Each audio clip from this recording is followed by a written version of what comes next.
Hello student, welcome in Bishop Academy online class. और आज के क्लास का टॉपिक है chemical property of aldehyde and ketone. पिछले क्लासेस में हम लोगों ने पढ़ा था physical property of aldehyde and ketone, जिसमें मोस्टली 3 पॉइंट पर डिस्कशन किया गया था। Physical state, boiling point, solvability. और इसमें chemical property of aldehyde ketone में उसे तो बहुत सारे टर्म हैं, 7 या 8 पॉइंट में इसको क्लासिफाइड किया गया है। और वह पॉइंट कौन कौन सा है? तो nucleophilic additions reactions, nucleophilic additions reactions followed by eliminations of the water molecules. लिख नहीं सकते, ज़्यादा टाइम लगेगा लिखने में। तीसरा रिएक्शन था रिडक्शन रिएक्शन, चौथा रिएक्शन ऑक्सीडेशन रिएक्शन, पांचवा रिएक्शन है रिएक्शन विद एल्कलाई, 6 रिएक्शन है हैलोजिनेशन रिएक्शन एंड 7 रिएक्शन है मिसलिनियस रिएक्शन। तो हम आज chemical property of aldehyde and ketone की फर्स्ट प्रॉपर्टी स्टडी करेंगे। पहला पॉइंट क्या है? Nucleophilic additions reaction. Nucleophilic additions, nucleophilic additions reaction. Nucleophilic additions reaction को समझने से पहले हमको जानना होगा mechanism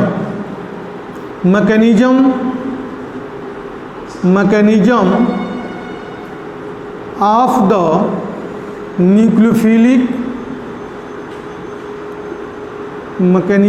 the nucleophilic additions reaction. Mechanism of the nucleophilic additions reaction क्या? Mechanism of the nucleophilic additions reaction chemical property of aldehyde and ketone का point 1 था न्यूक्लियोफिलिक एडिशंस रिएक्शन। और न्यूक्लियोफिलिक एडिशंस रिएक्शन में को समझने के लिए पहले हमको इसका मैकेनिज्म समझना होगा।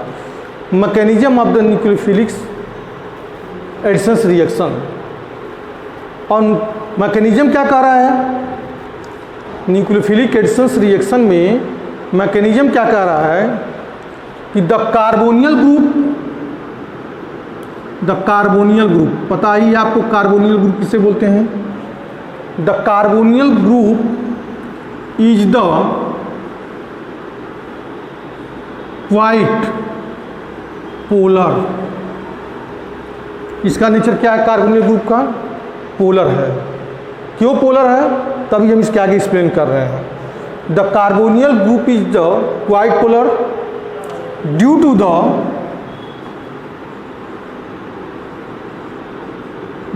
The higher electronegativity, due to the higher electronegativity किसका? तो आंसर है ऑक्सीजन का। The carbonyl group is the quite polar due to the higher electronegativity of the oxygen. बिल्कुल सिंपल वर्ड में तुमको समझा रहे हैं। Higher electronegativity of oxygen than carbon, मतलब कार्बन से ऑक्सीजन की इलेक्ट्रोनेगेटिविटी क्या है? ज़्यादा है। तो कह रहा the कार्बोनियल is the quite polar due to the higher electronegativity of oxygen than carbon. तो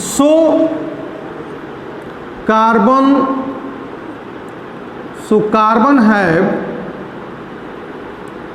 small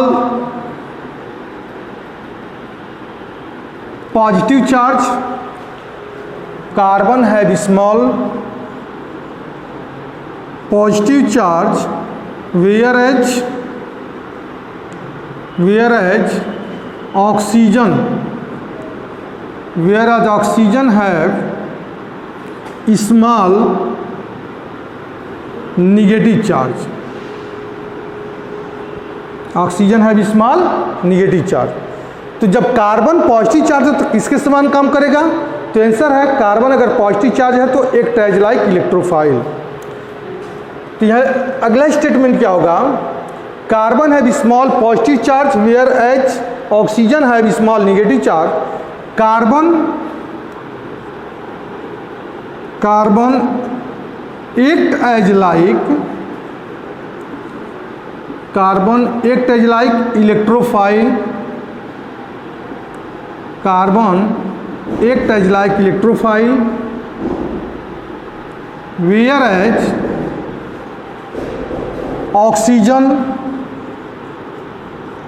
as oxygen act as like nucleophile. Oxygen किसके समान काम कर रहा है? तो आंसर है न्यूक्लियोफाइल के समान।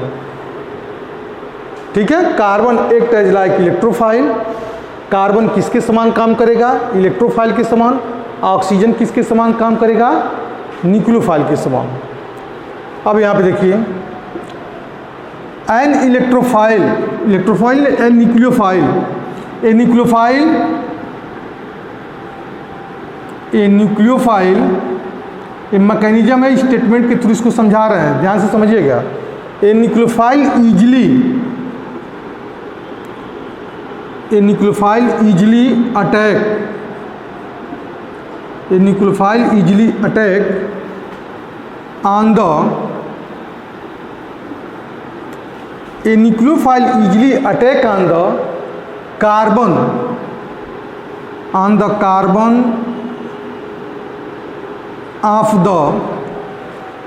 carbon of the carbonyl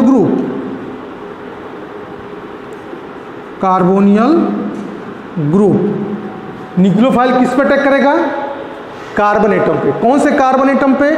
तो आंसर है carbon of the carbonyl group. जो कार्बोनियल ग्रुप का कार्बन है उस पे वह इजीली क्या करेगा?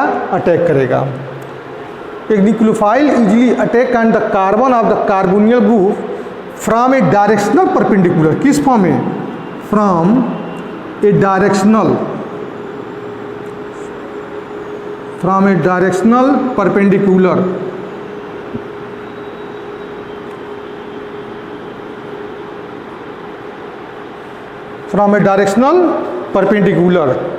ठीक है, to the plane of the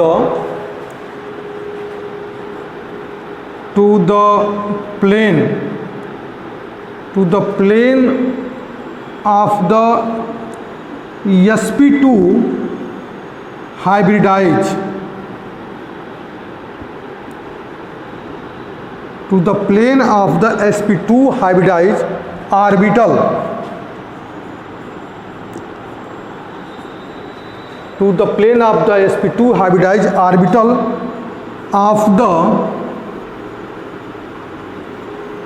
carbonyl group। Clear है? ड्यूरिंग दिस प्रोसेस, अब देखिए क्या सा मैकेनिज्म इसमें हैपेंस हो रहा है। During this process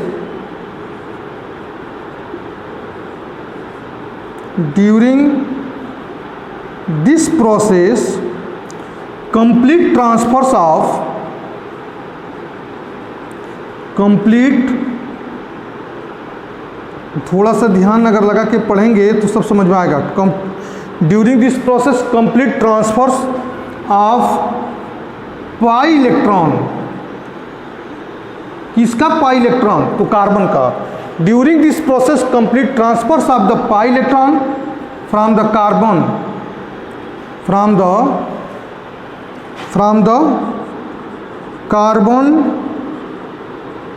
to oxygen takes place। Carbon का पाई इलेक्ट्रॉन कहाँ ट्रांसफर हो गया है? ऑक्सीजन के डायरेक्शन में। अब हमको मिलेगा क्या? The hybridisations of the carbon change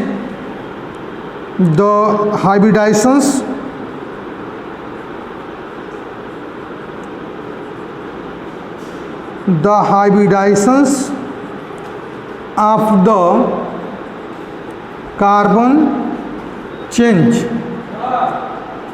hybridations of the carbon change from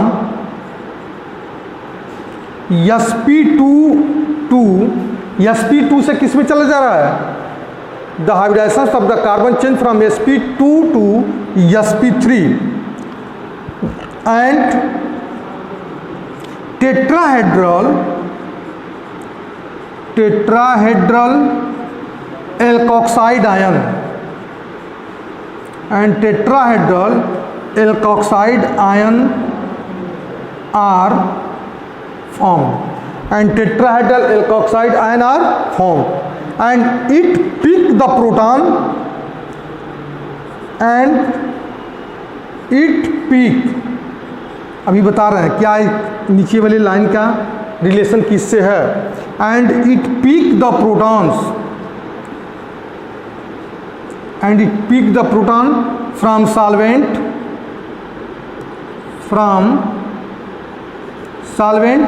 and gets neutral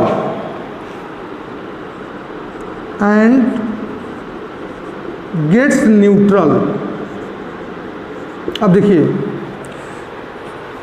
इसका मैकेनिज्म थोड़ा सा ऐसे समझिए। कंपाउंड हमारे पास C डबल बॉन्ड O हमने यहाँ बना रखा है, यहाँ स्टेटमेंट हमने लिखा है, ऊपर इसका मैकेनिज्म हम बताने चल रहे हैं। कह रहा है कि carbonyl group C double bond O क्या है? क्वाइट पोलर है। क्यों पोलर है? क्योंकि ऑक्सीजन और कार्बन के बिटवीन्स में इलेक्ट्रोनिगेटिविटी का लार्जर डिफरेंसेस है। क्लियर है? कार्बन और ऑक्सीजन के बिटवीन्स का जो इलेक्ट्रोनिगेटिविटी का डिफरेंसेस है वो कैसा है? लार्जर डिफरेंस है। तो लार्जर डिफरेंस है तो रिजल्ट हमको क्या मिल रहा है? रिजल्ट ये मिल रहा है कि कार्बन पे स्मॉलर पॉजिटिव चार्जिंग हो जा रहा है और ऑक्सीजन पे कैसा मिल रहा है? Smaller negative charge. इन दोनों के बिटवीन्स में इलेक्ट्रोनिगेटिविटी का लार्जर डिफरेंस है तो ऑक्सीजन की इलेक्ट्रोनिगेटिविटी क्या वैसे बहुत ज़्यादा है। फ्लोरीन के बाद पीरियोडिक टेबल में दूसरा ऑक्सीजन ऐसा एलिमेंट है जिसकी इलेक्ट्रोनिगेटिविटी सबसे ज़्यादा होती है। तो यह कार्बन के इलेक्ट्रॉन को अपनी तरफ क्या करेगा? अट्रैक्ट करेगा। तो रिजल्ट क्या मिलेगा? कार्बन पे स्मॉलर पॉजिटिव चार्ज और ऑक्सीजन पे स्मॉलर निगेटिव चार्ज हो जाएगा। कार्बन एक इलेक्ट्रोफाइल के समान काम करेगा, ऑक्सीजन एक न्यूक्लियोफाइल के समान काम करेगा। अब कोई भी न्यूक्लियोफाइल जब ये पॉजिटिव चार्ज हो जाएगा तो कोई भी न्यूक्लियोफाइल इस पे इजीली परपेंडिकुलर के फॉर्म में अटैक कर सकता है। मतलब ऐसे समझिएगा, इस पे जो है अटैक कर रहा है न्यूक्लियोफाइल। थोड़ा सा हमने थोड़ा सही नहीं बनाया है, इसको मिटा करके बना रहे हैं। कैसे अटैक कर रहा है? टू फॉर्म ए परपेंडिकुलर, इस पे अटैक कर रहा है, कार्बन पे। कब अटैकिंग कर रहा है? जब ये ऑक्सीजन कार्बन का पाई इलेक्ट्रॉन ट्रांसफर हो जा रहा है किसमें? ऑक्सीजन में। और इसका जो कार्बन और ऑक्सीजन का बिटवीन्स का जो हाइब्रिडाइजेशन है sp2, वह sp2 चेंज हो गया। किसमें चेंज हो गया भाई? यहाँ पे हमने लिखा A और ये हो जाएगा B, ये ग्रुप जुड़े हुए हैं। और sp2 हाइब्रिडाइजेशन चेंज हो जा रहा है sp3 में, एक टेट्राहेड्रल एल्कोक्साइड आयन का फॉर्मेशन हो रहा है। मतलब C यहाँ से जुड़ गया हमारा NU और ये हो जाएगा हमारा A B C। मतलब जब यह बॉन्ड टूटेगा, ध्यान दीजिएगा, कार्बन और ऑक्सीजन के बिटवीन्स का जो sp2 हाइब्रिडाइजेशन जब टूटेगा, मतलब कार्बन का पाई इलेक्ट्रॉन ऑक्सीजन में ट्रांसफर हो जाएगा, तो यह सब प्लेन पे आ जाएंगे। तीनों ऑक्सीजन, कार्बन और A और B जो लिखे हैं एक प्लेन पे हो जाएंगे। अब जब प्लेन पे आ जाएंगे तो न्यूक्लियोफाइल एक परपेंडिकुलर के फॉर्म में इस कार्बन पे अटैक करेगा। जब इस कार्बन पे अटैक करेगा तो यह मिलेगा क्या? Tetrahedral alkoxide ion. Tetrahedral alkoxide ion मिल जाएगा। यह ऑक्सीजन है, ऑक्सीजन कौन सा चार्ज हो जाएगा? Negative charge. और इस स्टेप को क्या बोलेंगे हम? टेट्राहेड्रल एल्कोक्साइड आयन बोलेंगे। यह स्टेप स्लो होता है, यह स्टेप जो है स्लो है। क्यों स्लो है भाई? क्योंकि ऑलरेडी यह जो है स्टेबल के फॉर्म में है। यह स्ट्रक्चर अपने आप में क्या स्टेबल है, तो इस स्टेबल से अनस्टेबल में चेंज होने के लिए रिएक्शन की रेट क्या होगा? स्लो हो जाएगा। कोई भी थिंग्स नेचर का स्टेबल से अनस्टेबल की तरफ क्यों बढ़ना चाहेगा? अगर वो बढ़ेगा तो उसकी स्पीड क्या है, स्लो है। तो वह स्टेबल से अनस्टेबल की डायरेक्शंस में जा रहा है और यह alkoxide ion, tetrahedral alkoxide ion का फॉर्मेशन कर रहा है। टेट्राहेड्रल, टेट्राहेड्रल का मतलब क्या समझे कि दो प्लेन पे, एक प्लेन से आगे और एक प्लेन से पीछे, तो हमने बनाने के लिए तो बना दिया। अब जब टेट्राहेड्रल एल्कोक्साइड आयन मिल गया, मतलब यहाँ पे जब ये ट्रांसफर होगा तो न्यूक्लियोफाइल परपेंडिकुलर अटैक करेगा और इस टाइप से हमको टेट्राहेड्रल एल्कोक्साइड आयन का फॉर्मेशन हो जाएगा। अब देखिए इस ऑक्सीजन को न्यूट्रल होना है, इस ऑक्सीजन को क्या होना है, न्यूट्रल होना है। तो यह H+ चार्ज प्रोटॉन है, इस प्रोटॉन को क्या करेगा, यह एक्सेप्ट करेगा। इस प्रोटॉन को यह क्या करेगा, एक्सेप्ट करेगा। यह डबल लाइन नहीं दिखाना हमको, सिंगल लाइन दिखाना है।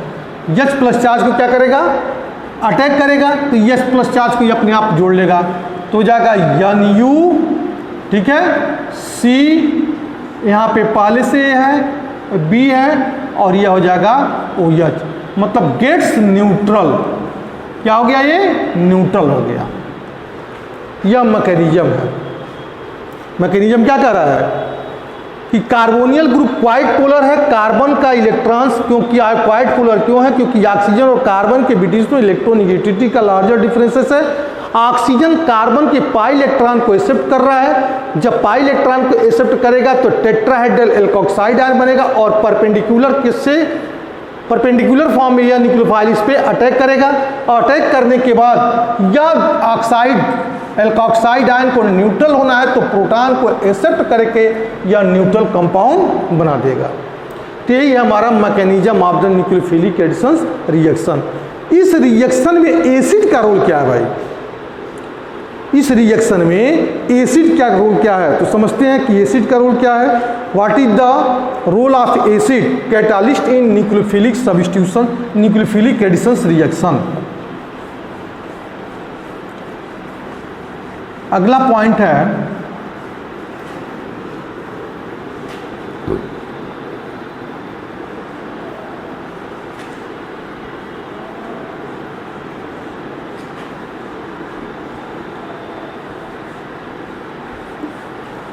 एसिड कैटालिस्ट का रोल क्या है किसमें, तो आंसर है न्यूक्लियोफिलिक एडिशन रिएक्शन में। न्यूक्लियोफिलिक एडिशन रिएक्शन में एसिड का क्या रोल, तो एसिड का बहुत बड़ा रोल होता है। एसिड के प्रेजेंस में ही कार्बोनियल ग्रुप का जो कार्बन है उस कार्बन पे पॉजिटिव चार्ज की मैग्नीट्यूड इंक्रीज करेगी, अदरवाइज वह इजीली न्यूक्लियोफिलिक एडिशन रिएक्शन नहीं दिखा सकता। कैसे नहीं दिखा सकता, तो बता रहे हैं। पहले डाइस लिखिए कि role of acid, role of the acid in nucleophilic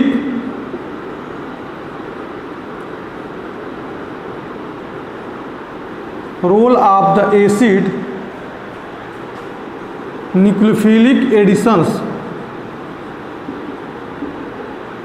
reaction, role of the acid in nucleophilic additions reaction.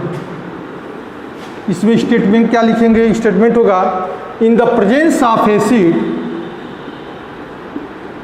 In the presence, in the presence of acid, in the presence of the acid the oxygen, in the presence of acid the oxygen of the carbonyl group, the oxygen of the carbonyl group, the oxygen of the carbonyl group gets protonated, gets in the presence of the acid the oxygen of the carbonyl group gets protonated, ठीक है, which by way of resonance, which by way of resonance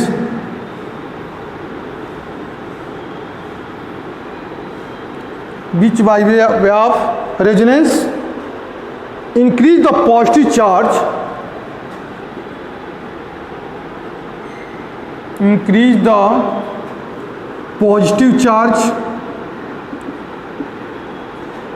on the carbon of the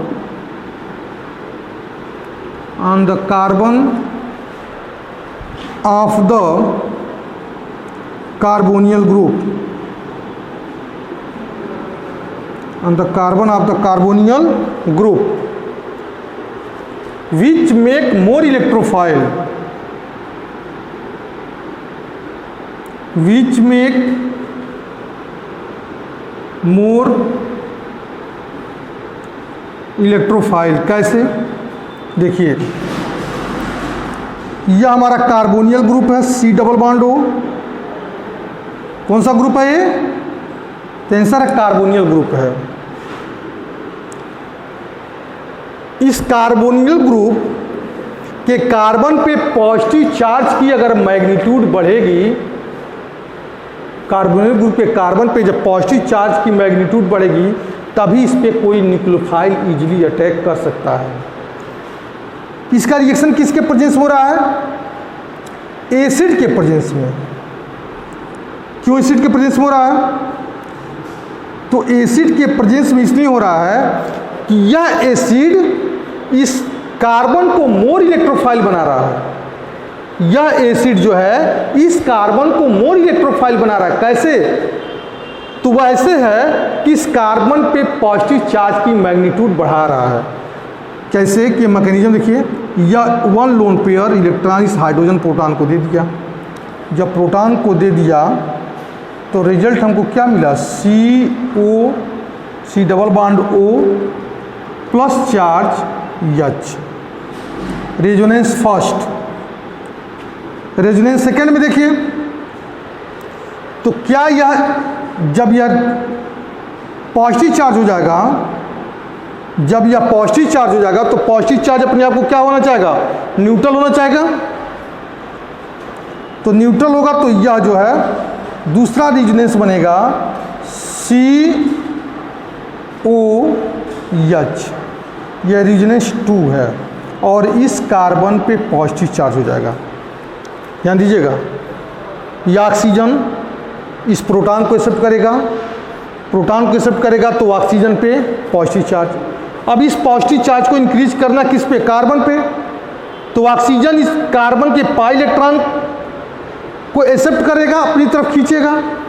तो जब carbon के pi electron को oxygen अपनी तरफ खींचेगा तो कार्बन पे पॉजिटिव चार्ज की मैग्नीट्यूड बढ़ेगी कि नहीं बढ़ेगी? तो यह मोर इलेक्ट्रोफाइल बनेगा कि नहीं बनेगा? तो यह रोल है एसिड का। एसिड के प्रेजेंस में न्यूक्लियोफिलिक एडिशंस रिएक्शन का रेट फास्ट हो जाता है। एसिड के प्रेजेंस में न्यूक्लियोफिलिक एडिशंस रिएक्शन का रेट क्या है? फास्ट हो जाता है, क्योंकि एसिड इस कार्बोनियल ग्रुप के कार्बन पे, यह एसिड कार्बोनियल ग्रुप के कार्बन पे पॉजिटिव चार्ज की मैग्नीट्यूड को इंक्रीज करता है, जो हम इस मैकेनिज्म के थ्रू समझ सकते हैं। तो एसिड का जो है बहुत बड़ा रोल होता है। अब हमको यहाँ पे कंपेयर करना है reactivity of aldehyde and ketone, reactivity of aldehyde and ketone. अब हम जो है न्यूक्लियोफिलिक एडिशंस रिएक्शन को थोड़ी देर बाद हम एक्सप्लेन करेंगे।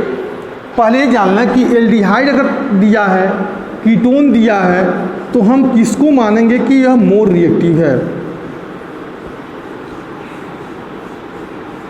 अगर तुमसे पूछा जाए कि एक एल्डिहाइड का मॉलिक्यूल है, दूसरा कीटोन का मॉलिक्यूल है, और दोनों में तुमको कंपेयर करना है, यह है रिएक्टिविटी के बेसिस पे, तो किसको तुम मानोगे कि कौन मोर रिएक्टिव है और कौन जो है उसमें से लेस रिएक्टिव बनता है। तो देखते हैं कैसे बनता है reactivity of aldehyde and ketone. Reactivity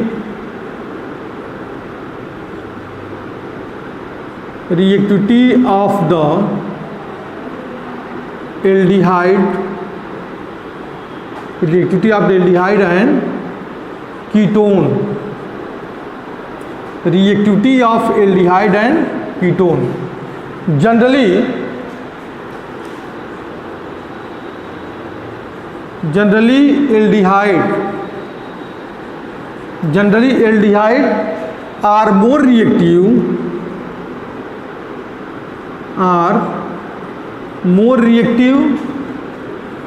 then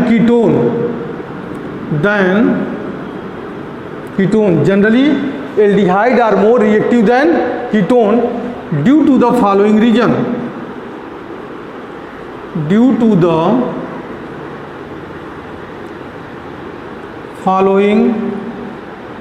reason क्या रीजन है?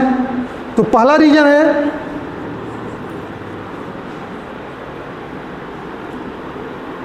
इलेक्ट्रॉनिक,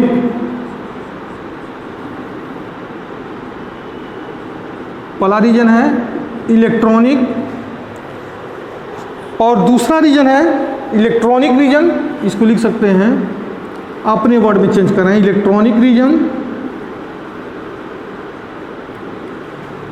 सेकेंड है स्टीरिक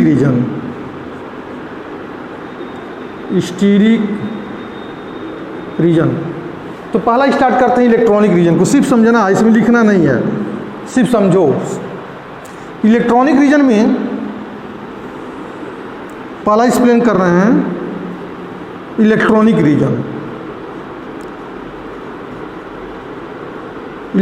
रीजन के बेस पे कैसे हम समझेंगे या कैसे समझाएंगे कि एल्डिहाइड है वो कीटोन से मोर रिएक्टिव है। तो समझिए, इसमें हमारा सिंपलेस्ट एल्डिहाइड है HC डबल बॉन्ड OH। दूसरा इससे बड़ा aldehyde CH3C double bond OH।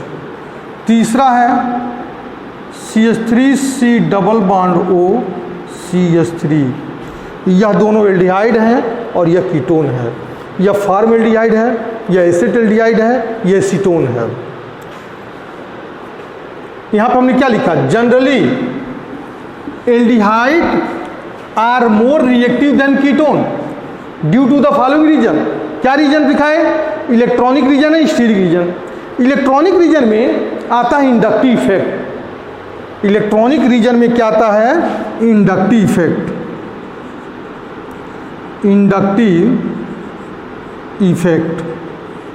Effect समझिए। यहाँ पे कोई भी एल्किल ग्रुप नहीं जुड़ा है। फॉर्मल्डिहाइड के केस में यहाँ पे इस कार्बन से 2 हाइड्रोजन जुड़े हुए हैं, कोई भी एल्किल ग्रुप नहीं जुड़ा है। जब कोई एल्किल ग्रुप नहीं जुड़ा है तो क्या यह दोनों हाइड्रोजन इलेक्ट्रॉन की डेंसिटी को बढ़ाएंगे कार्बन पे? एक चीज़ और इसके पहले कि इस कार्बन पे चाहे फॉर्मल्डिहाइड का कार्बोनिल ग्रुप हो, चाहे एसिटल्डिहाइड के कार्बन ग्रुप हो, चाहे एसीटोन के कार्बन हो, एसीटोन का कार्बोनिल ग्रुप हो या एसिटल्डिहाइड का कार्बोनिल ग्रुप या फॉर्मल्डिहाइड का कार्बोनिल ग्रुप हो, कार्बोनिल ग्रुप के कार्बन पे जब पॉजिटिव चार्ज की मैग्नीट्यूड बढ़ेगी तभी उस पर कोई भी न्यूक्लियोफाइल परपेंडिकुलर के फॉर्म में अटैक कर सकता है। ध्यान दीजिएगा कि इस कार्बन पे पॉजिटिव चार्ज की मैग्नीट्यूड बढ़ेगी तभी वह न्यूक्लियोफाइल इस पर अटैक कर सकता है। तो हमने रोल ऑफ एसिड कैटालिस्ट पढ़ाया कि एसिड के प्रेजेंस में यह reaction nucleophilic addition reaction faster होता है। लेकिन इसके अलावा भी कुछ और टर्म है, जो इस कार्बन पे पॉजिटिव चार्ज को इंक्रीज कर सकते हैं, मतलब इस कार्बन की पॉजिटिव चार्ज की मैग्नीट्यूड को बढ़ा सकते हैं या घटा सकते हैं। अब देखिए यहाँ पे फॉर्मल्डिहाइड में दोनों साइड से हाइड्रोजन है, तो क्या यह कार्बोनियल के कार्बन पे इलेक्ट्रॉन की डेंसिटी को बढ़ाएगा? आंसर है नहीं। यह हाइड्रोजन इलेक्ट्रॉन डोनेटिंग ग्रुप नहीं है, जबकि एसिटल्डिहाइड के केस में एक एल्किल ग्रुप जुड़ गया है और यह एल्किल ग्रुप इलेक्ट्रॉन की डेंसिटी को बढ़ाएगा कार्बोनियल के कार्बन पे। जब इलेक्ट्रॉन की डेंसिटी इस कार्बोनियल कार्बन पे बढ़ेगा तो न्यूक्लियोफाइल भी इलेक्ट्रॉन रिच कंपाउंड है, या कार्बन भी इलेक्ट्रॉन रिच कंपाउंड है, तो क्या न्यूक्लियोफाइल इस पर अटैक कर सकता है? तो आंसर है नहीं। क्यों नहीं करेगा? क्योंकि इलेक्ट्रॉन में क्या हो जाएगा? रिपल्सन हो जाएगा। इलेक्ट्रॉन में क्या हो जाएगा? रिपल्सन हो जाएगा। अब कीटोन में देखिए, कीटोन में तो दोनों साइड से आफत है। इनके तो दोनों साइड से एल्किल ग्रुप जुड़े हुए हैं, ये दो साइड से इलेक्ट्रॉन की डेंसिटी को बढ़ा रहा है इस कार्बन पे। जब दो साइड से इलेक्ट्रॉन की डेंसिटी को इस कार्बन पे बढ़ाएगा तो इस कार्बन पे पॉजिटिव चार्ज की मैग्नीट्यूड नहीं बढ़ रही है बल्कि निगेटिव चार्ज की मैग्नीट्यूड बढ़ रही है, और निगेटिव चार्ज की जब मैग्नीट्यूड बढ़ेगी तो इस कार्बन पे न्यूक्लियोफाइल इजीली अटैक नहीं कर सकता, यह इस पे अटैक नहीं कर सकता। तो हम कहेंगे कि अगर हम इलेक्ट्रॉनिक रीजन में इंडक्टिव इफेक्ट के बेसिस पर स्टडी कर रहे हैं तो हम पाते हैं कि फॉर्मेल्डिहाइड सबसे हाईली रिएक्टिव होता है और एसीटोन सबसे लो रिएक्टिव होता है। या कह सकते हैं aldehyde is highly reactive than that of the ketone, क्योंकि एल्डिहाइड में सिर्फ एक ही साइड से एल्किल ग्रुप जुड़ा है, जबकि कीटोन में दोनों साइड से एल्किल ग्रुप जुड़े हैं और दो साइड से इलेक्ट्रॉन की डेंसिटी को बढ़ाएंगे कीटोन के केस में कार्बन पे, और एल्डिहाइड में एक ही साइड से बढ़ाएगा। समझ में आ रही बात? तो यह हो गया इंडक्टिव इलेक्ट्रॉनिक रीजन। दूसरा देखो स्टीरिक इफेक्ट क्या है, थोड़ा इसे मिटा दें, साफ साफ हो जाए और देखने में तुमको परेशानी भी ना हो, समझने में भी प्रॉब्लम ना हो। स्टीरिक इफेक्ट में देखिए, फिर हमने यहाँ फॉर्मेल्डिहाइड का मॉलिक्यूल को ड्रॉ किया, एसेटल्डिहाइड और acetone CH3 C double bond O CH3। अब देखिए यहाँ पे ये एसीटोन है, यहाँ पे हाइड्रोजन, फॉर्मेल्डिहाइड के केस में दो छोटे छोटे हाइड्रोजन के मॉलिक्यूल जुड़े हैं। एसेटल्डिहाइड के केस में एल्किल ग्रुप एक जुड़ा है, इसका मॉलिक्यूल तो बड़ा है, ये बल्की ग्रुप हो गया, लेकिन हाइड्रोजन के एटम की साइज छोटी है, छोटा ग्रुप हो गया। यहाँ पे कीटोन के केस में दो बल्की ग्रुप जुड़े हुए हैं, बड़े बड़े एल्किल ग्रुप जुड़े हुए हैं, बड़े बड़े एल्किल ग्रुप हैं। तो अगर इस पे न्यूक्लियोफाइल अटैक करना चाहे तो क्या इस पे इजीली अटैक कर सकता है? ध्यान देना कि अगर इस पे न्यूक्लियोफाइल अटैक करना चाहे तो इस पे अटैक कर सकता है? नहीं, कीटोन में इजीली अटैक नहीं कर सकता, क्योंकि कीटोन के केस में दो बड़े बड़े बल्की ग्रुप जुड़े हुए हैं, जिसकी वजह से आप स्टीरिक हिंड्रेंस लागू हो जाएगा। एक लोगों को बैठने की सीट है, हमारे पास चेयर है और उस चेयर पे एक लोग बैठ सकते हैं बड़े आराम से। सपोज दैट हमारे पास चेयर है और इस चेयर पे एक लोग बैठ सकते हैं आराम से। अगर उसी चेयर पे दो लोगों को बैठाओगे तो प्रॉब्लम क्रिएट होगा कि नहीं होगा? तो वही चीज़ यहाँ पे है कि यहाँ पे दो बल्की ग्रुप ऑलरेडी बड़े बड़े हैं और तीसरा न्यूक्लियोफाइल पता नहीं उसकी साइज क्या है, अगर वो इस पे अटैक करेगा तो ईजिली यह बल्की ग्रुप के द्वारा उसको स्टीरिक हिंड्रेंस का फेस करना पड़ेगा, वह उसको बैठने नहीं देगा, उसको जो है पीछे की तरफ धक्का देना शुरू करेगा। तो यह लेस रिएक्टिव हो जाता है, न्यूक्लियोफिलिक एडिशन रिएक्शन के प्रति यह क्या हो जाएगा? लेस रिएक्टिव हो जाएगा।